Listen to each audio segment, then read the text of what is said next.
Michael, Kyle, Patrick, and John, you're next on episode 19 of the Reddit Golf Swing Analysis Series.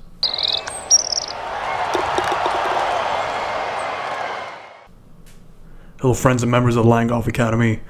Welcome back to episode 19. First of all, I have to apologize. It's been about a week since I've uploaded these. Had a few end of month projects I had to do, so I have some making up to do. So I'll try and do 4 people this video, and I'll try and ring out a couple more in the next few days to make sure we get caught up, as I know some of you have been waiting for quite some time for these videos, so I do apologize for that, but bear with me. I'm going to get back on some sort of schedule. I also have some other videos coming out with on-course instruction and some drills and tips and ideas for you, so stay tuned for that.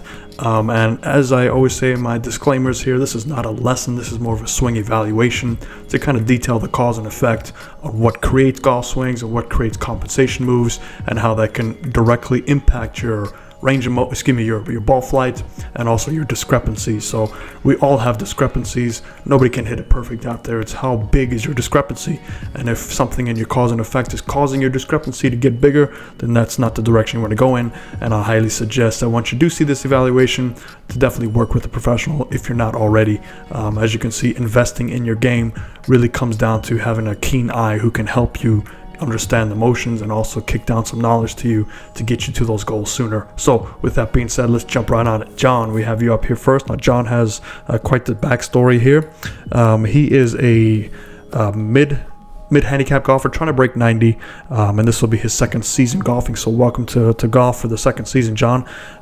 Couple of injuries though. We have a hip flexor tear when he was 15, lower back surgery for a ruptured disc at the age of 20, a couple of more ruptured discs in his cervical spine from a car wreck in 2020, and then a rotated cuff tear on my right shoulder that limits your mobility in the backswing. So quite a list of unfortunate events, so I apologize for that. It must be quite strenuous on you.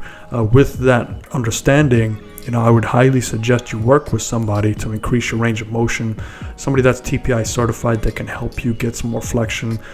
Maybe start working with a workout program just for flexion. So definitely a lot of stretching involved just to help alleviate some of that discomfort.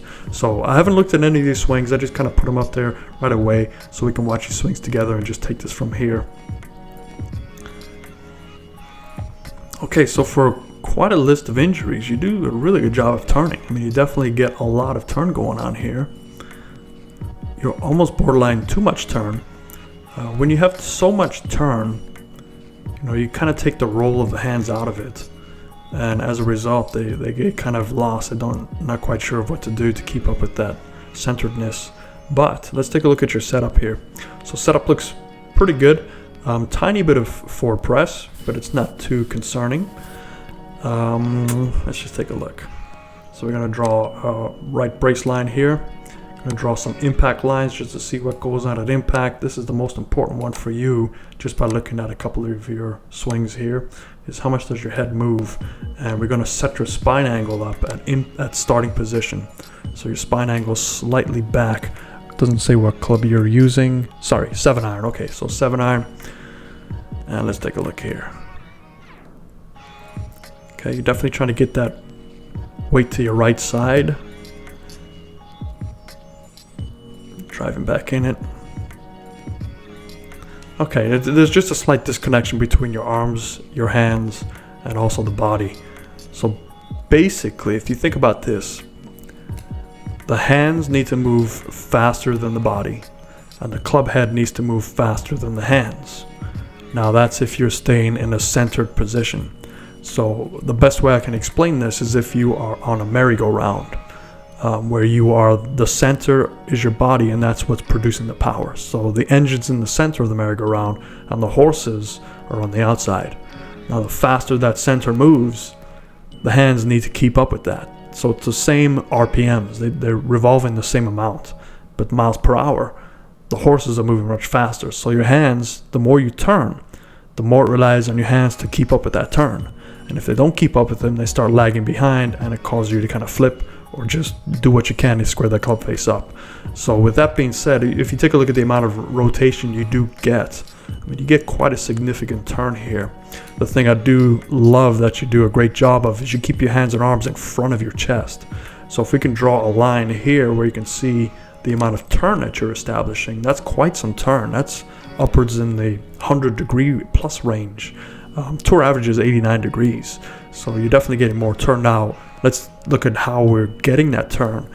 You might be opening up your hips too much. You might be going past your point of flexion. So at some point, your body's going to say, okay, enough turn, let me just stop.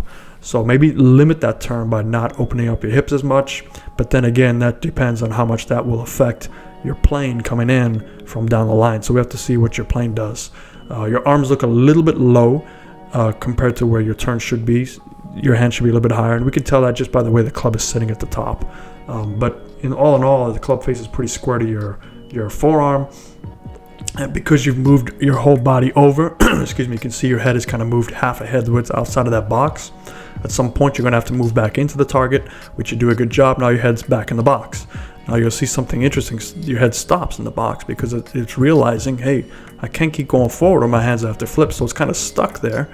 You run out of room, you kind of jam into yourself. And then you can see you're trying to release the club, but it looks more like it's just blocked. And you can see that left arm is getting pulled into the body. And that's the right hand releasing. And in order to do that, your left arm needs to break away and give that right hand room to release. So you get a little bit of a broken follow through, not quite as extended on the way through as you are on the way back. So it just looks like the arms are trying to keep up with that lot of rotation that you're creating, but they're just maybe lagging behind, and at some point you have to stop your rotation and flip. So just from that point of view, I hope you can kind of see what I'm saying and hoping it makes sense to you. But let's go to the down the line, because I really want to see what your plane is doing. Okay, John, so down the line, by the way, great camera work. This is a nice big size video, so really good. Thanks for that. Appreciate that. Okay, I see some limitations here. Okay, so let's just get right down to it. Set up from this point of view, you look a little bit too hunched into it. It looks like you're a little bit too close, and you just look like you're like squished down, like people are squishing you in. So definitely make some more room for your arms to hang down naturally. They're not quite hanging down naturally. You can see they're kind of pushed out away from your arm sockets. They should be hanging down naturally. That spine angle, it could be okay, but definitely straighten these legs out. So push them back a little bit so you're not quite sitting on your heels so much. But let's take a look at the head action from here, and we'll draw some plane lines. So there's your lower plane line and your upper plane line. So you do have a relatively wide angle to get through. And let's put your back brace line up here just to see what goes on with the posture. So as we take that club back, you try your best to keep everything square. Club face is slightly shut to your spine angle. Arms should try and get to that top plane line. They do pretty good, but they kind of do it broken away. So you can see from here, they're kind of trapped. So if you were to just limit your turn, which is what I would prefer to see, because you tend to turn too much, that's where your arms would be sitting. So maybe you get that extra turn to get your hands a little bit higher. Maybe your arms peel off on their own and start raising up a little bit. You can see the turn still increases a little bit more, and you get your hands to the top plane line. I think you can get there sooner. I think you can get there without turning so much, and as a result, you turn a lot. You can see both hips are facing me, and your head's starting to crash into the golf ball, because as your weight is pulling back, upper body kind of tips over to keep you balanced, or else you start falling over. So you do a relatively good job staying in your spine angle. You're up against that brace line. As we come back down, this is where I start to see some problems here. So because you've come down so much now, you can see that head is dropped down. You don't have the room anymore to turn and tilt under. So by you not able to tilt under, that club path is more up and more vertical, so it's definitely steeper. So at some point you're gonna have to figure this out in your swing. From here, there's two options you can do. You can start to stand up at impact, and when you stand up, that lowers that club plane to drop in the slot, or you can get your hands and arms involved to really lay it off and flick it through. So let's see what couple of options you decide to do. So slight bit of stand up. Our hands and arms don't quite get that club in the slot. So you can see the club should be closer to these two lines. And that usually results from either the right arm, you see the right arm's flaring up, it should be able to drop in naturally, or if the right arm's flaring up and you tilt down, then that drops the club in too. So maybe a combination of both will definitely help you out. But then again, it could be a rotator cuff issue. So, you can see how if you're physically not able to get in these positions, you will find a way to compensate, and your compensation mode is what we have in front of us. But all in all, you do have a really good athletic motion. With the amount of injuries that you do have, you still produce quite a lot of turn, quite a lot of power, quite a lot of balance for what you're doing. With the body that you're moving so much back and forth and turning a lot, you still have a really good balance. Your weight drive is trying to get to the right position. You can see how much posture you're losing. Obviously, this is past impact, so let's go to impact. So just a slight bit of posture loss. Weight's doing really good. Feet are driving. You definitely have it in you. It's there. I think just a couple of setup changes for you and not turning so much might really help you drop in the slot. But naturally, I don't know your flexion. I don't know your range of motion. This is just assuming that you have a perfect range of motion, which obviously you don't with all those injuries. So you really highly recommend you going searching for somebody TPI certified. You can go to, I believe it's, just go to type in on Google TPI certified pros, and there's a website. You can put your zip code and it'll show you who's TPI certified. Even if just for one session, just have them do a range of motion testing on you just to see what's weaker and what's not. That'll really help you along the line. So I hope that helps. And it looks a little bit chilly outside still. You got the beanie going, a little sun breaking through. Let's just say Idaho. I don't know why, but let's just say Idaho. Let me know. All right, who's next? Okay, next we have Kyle. So Kyle, his notes basically currently working the rust off the swing after a long winter. I wish I could say I understood, but in the desert, there is no winter. It's just hot and less hot. So I'm gonna guess winter. Yeah, it looked Canadian. I don't know, Canada maybe. Let's take a look at the swing. Okay, we got some core motion going. A little bit of tilting issues. All right, so let's start with the basics. Okay, so if you are used to me giving these breakdowns, I'm not a big fan of this forward press. Okay, where that spine angle is, where you're set up, that's where your ball position should be, way up off your left toe. So this is more set up for a driver. I'm not sure what club you're using here, but that's a driver setup. Right eye, easy thing to remember. Right eye over the right thigh is for driver. So that's an easy way to remember it. But so that tilting is a little bit off. And you can see your club shaft, if I extend this club shaft, is clear over your left. So there's a little disconnection right off the bat. Now how that affects you, we'll have to wait and see. I do see some disconnection, I see some tilting issues. So let's just clear. Actually, we want to leave that there. Let's just clear. Let's add that.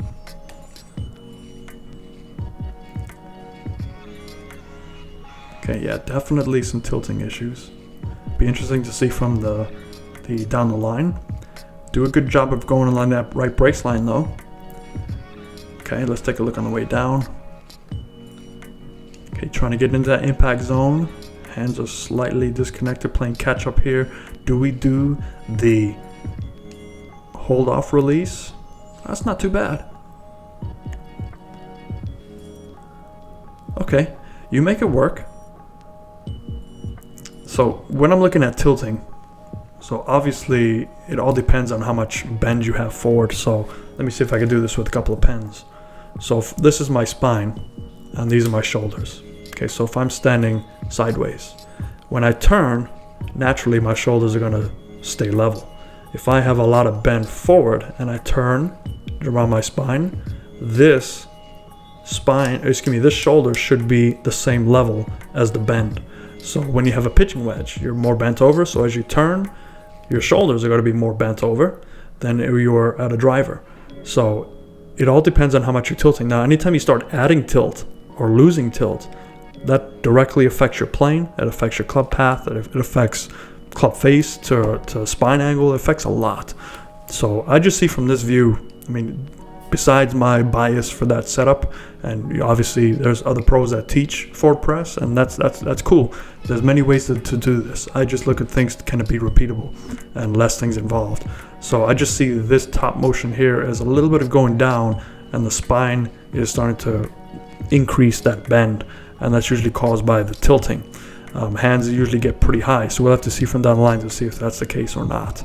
But as you come into it, you start losing a little bit of your lag right about here. You know, the hands are kind of falling behind the rotation instead of keeping up with that rotation, and then you just kind of stuck all the way through. But like I said, you do a pretty good job of getting it done. Your weight transfer is looking pretty solid. I don't see much going on with the hips. Good hip tilt there. Pushing it off.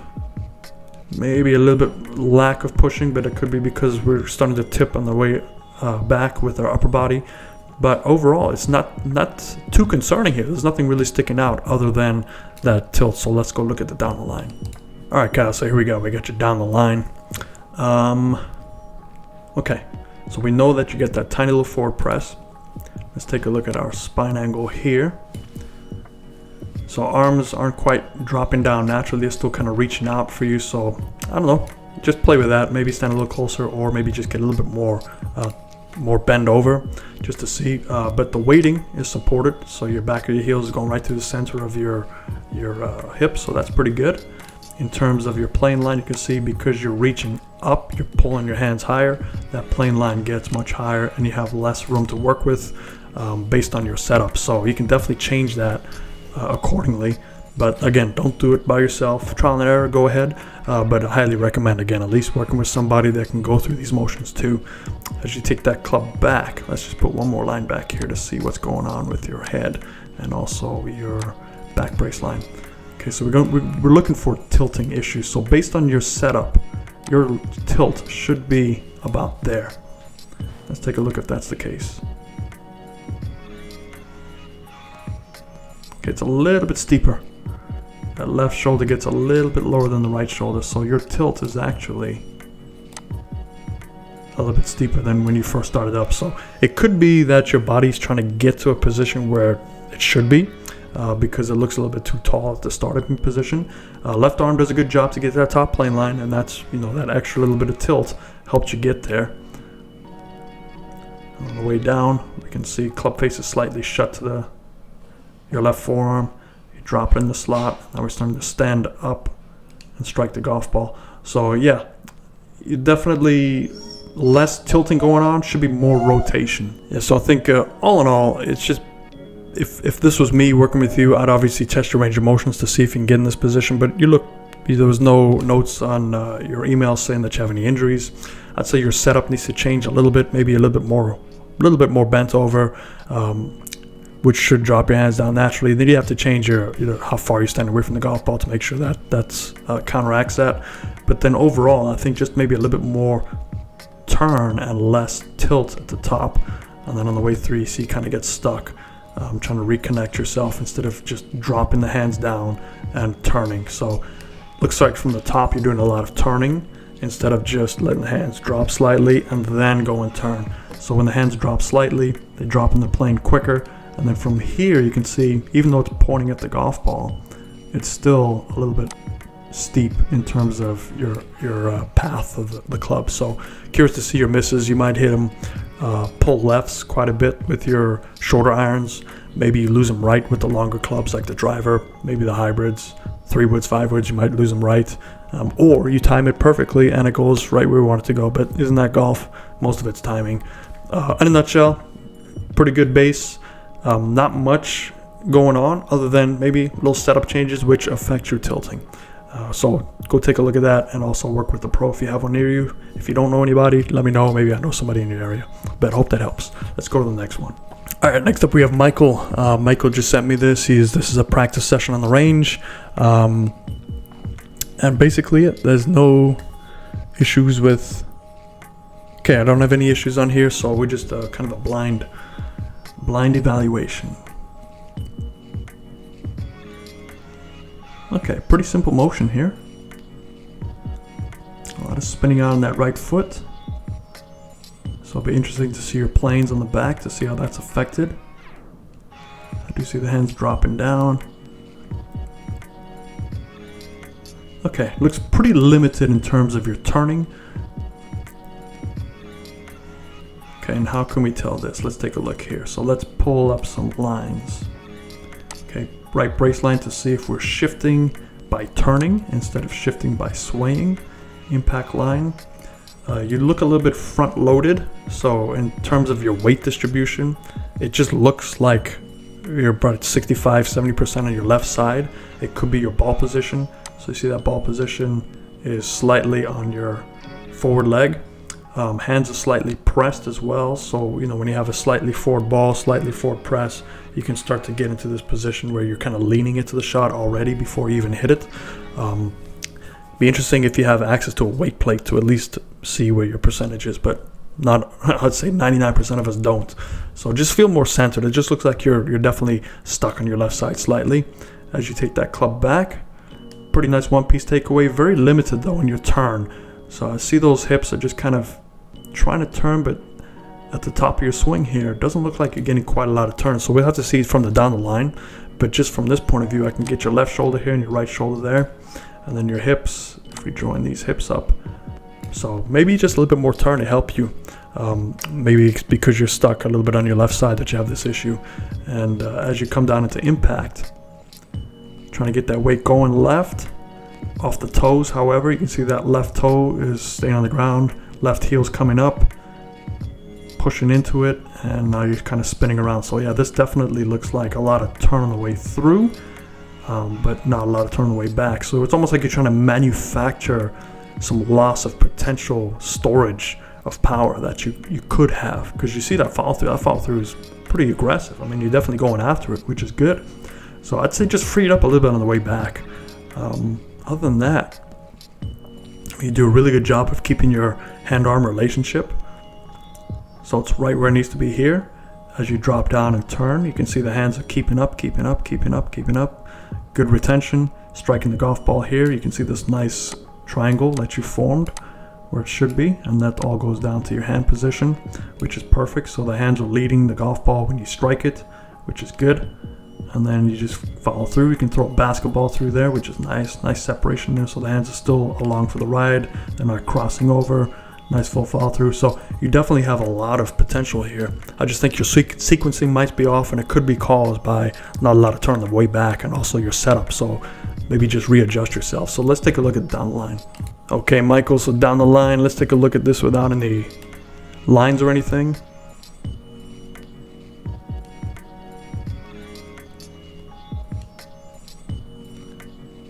Okay, so quite a difference from down the line. It's amazing when you see something from the front and you have this perception of what it would look like, and then when you see it from down the line, it's like, whoa, it's a little different. Okay, let's take a look at your setup. So setup is arms are pulling inside of you. You can see they're not really hanging naturally from their arm socket. They're kind of pulling in slightly. So compensation moves, when they're pulling in, could be standing too close, get your weight on your toes, and you can see in your swing your weight actually gets stuck on your toes. But let's take a look at the head motion, impact motion, all that stuff. As we take that club back, you do a pretty good job of keeping that club on that bottom plane line. Club is matching the spine angle, really good. As from this point on, the hands should basically feel like they're going up. They still get a little bit trapped. Weight is getting stuck on your toes. You can see your head, so your head's moving into your toes. Okay, definitely. So the hands need to be a little bit higher sooner, so you don't get this over the, crossing the line look. There should almost be like a little circle over your hands and your club face at this point for your position. So hands need to be further away from your chest and higher, definitely. You see you starting to crash into the golf ball. You've already moved into the golf ball. Your head's moved in, so you're definitely even more front loaded than you were, and that's just a momentum thing. So if you start slightly front loaded and you take your swing, you're going to end up more front loaded because that's where momentum's taking you. Same with the thing, if you start on your heels and you start taking your swing, you're going to rock off to the way back on your heels. So just remember, backswing is, as you move, momentum takes you. So if you're not over that golf ball and you try and turn down into it, you're going to run out of room, which you pretty much do here. So you drop the club in the slot and you've kind of crashed into it. So look at how much you've already moved into that golf ball. You've lost 4 or 5 inches. So now where do you go from here? It's like, well, I can't really turn, because if I turn and keep my hands connected, I'm going to shank the ball because my hosel is going to come right over the top of the ball. or I'm going to have to just bite the bullet and feel something out with my hands. So if you start turning, your hands have to get really engaged. So you can't really turn. You can try and push with whatever you have. The club drops from being fairly good to below the plane line in a couple frames. So now the club's below the plane line because maybe you're starting to stand up to create some room. You're starting to shift somewhere to move that room. So you can create some room by standing up, which you kind of do. You start to stand up, and then your weight, when you stand up, you're kind of pushing your weight into the golf ball, and now you don't really have much to push into it. So at impact, you can see you're very toe heavy. So everything's toe. At this point, you should have already pushed back to your heel. But in order to do that, you have to be in your spine angle. So when you don't have room, there's nothing to push off on, and you can't create any room. So you have to compensate by getting your club to fall below the plane line because your hands and arms are very active to kind of create some room for you. So just some disconnection issues I see, but your follow through, you do a really good job of staying in your posture. Nice full follow through, and you can see there you come back from being toe heavy to heel heavy. Look at your upper body just falls back over to keep you balanced. So you get there really well. It's just you need to get there sooner. Now, how do you get there sooner? Well, your setup needs to be addressed. Your sequencing needs to be addressed. Your hand-arm relationship needs to be addressed. So this is not something you can do by yourself, although you can try, but the odds of you doing it and doing it correctly are pretty low. So again, if you don't have anybody you're working with, please jump to the nearest pro that makes a living doing this full time and set up at least an evaluation with them and just go over some cause and effect things as well. But I hope that really helps you. And this is throwing me for a loop. I don't even know where this is. A lot of big buildings, a lot of tropical trees in the background, beautiful sky. You got some shorts on. I don't know when this was filmed, but I'm just going to throw this out there. Malaysia. That's so random, but let me know. Who's up next? Our final one. All right, next we have Patrick Mckenna. Okay, Patrick. First of all, I love the hitting bay you have. It's in your garage, I assume. I got some tools there. You have a loft machine there. That'd be great. I think that's a workout bench. That's a man after my dreams right there. So Patrick played baseball growing up. Currently a 23 handicap. Tend to hit a fade, slice, especially with the driver. Okay, definitely struggle with consistency. And definitely thinks he has more distance, but he's losing out with technique. That is so true. It's not a matter how strong you are, it's technique. Steep angle. Okay, so let's just take a look and see what's going on with the swing.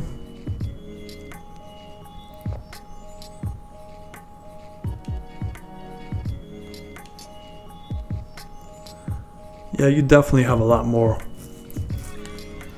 You should be hitting the ball a lot further. Definitely have a great range of motion. A lot of potential power stored up there. Okay, so Patrick. So if you take a look at where your spine angle is set. So basically, got a pretty steep spine angle. Not sure what club this is. But with that pretty steep spine angle, you know, your spine is going right through your hands, which is good. So that ball position again, for this setup, needs to be way out in front. So again, this is more like for your driver setup, but because you're in a driver position, you have to forward press these hands. Now you've potentially de-lofted the club. You can potentially have angle of impact issues where you come very steep. You have to flatten it out somehow. You have to, stop releasing the club. So a lot of things can happen. You can start moving back and forth to try and get that ball more centered to your spine. So if you haven't figured this out yet, grip, alignment, setup, posture, those 4 things need to really be correct first of all, for the style of shot you're playing, for the club that you're playing, to really make the motions a lot more efficient. So the design of the design of the iron is for you to actually strike down on the ball. You're supposed to strike down to get the ball to go up. Now with this setup position, you can definitely strike down, but how effective will it be? So this is where contact issues arise with an incorrect setup.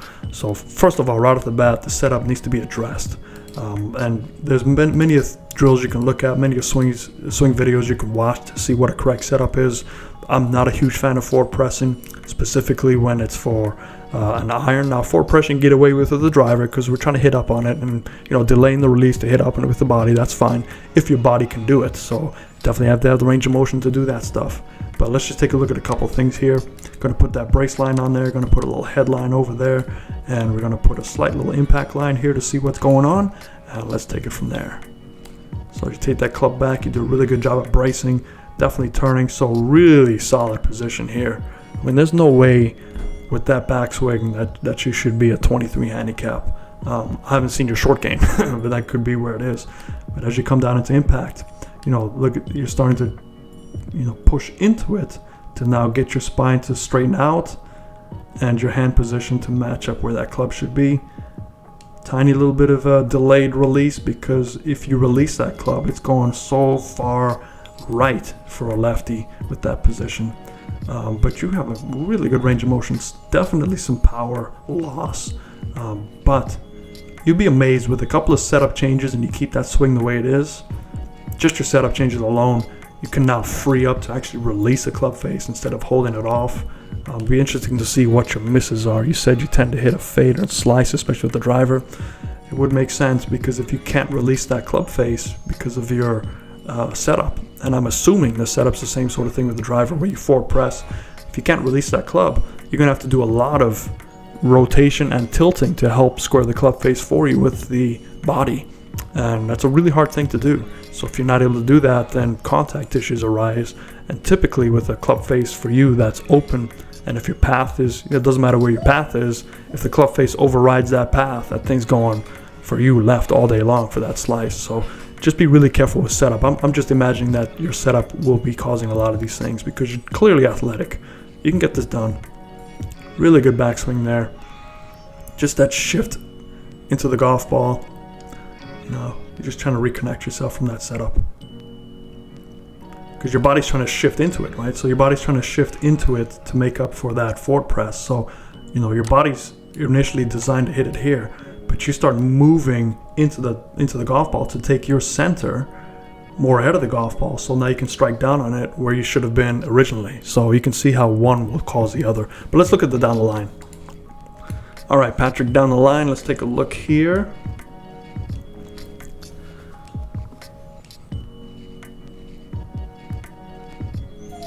Okay, just some slight weight issues going on with how you front load yourself. Okay, so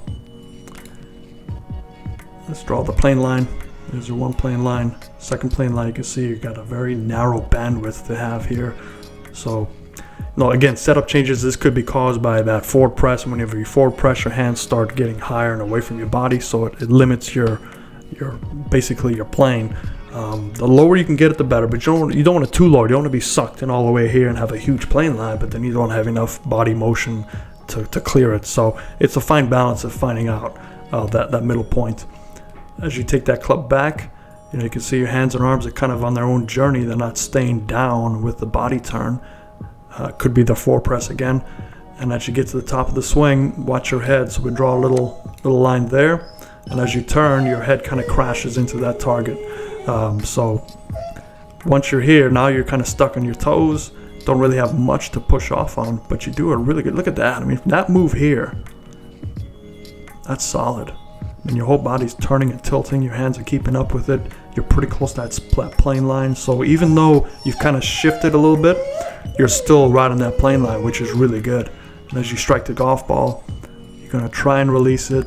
Club comes out in between the two plane lines. You're coming on out through, hands are nice and high. I'll tell you what, Patrick, you should not be a 25 handicap with this motion. You definitely need to get some address changes, posture changes, very small, subtle changes. Let your natural ability come out. You're definitely capable of striking a golf ball correctly.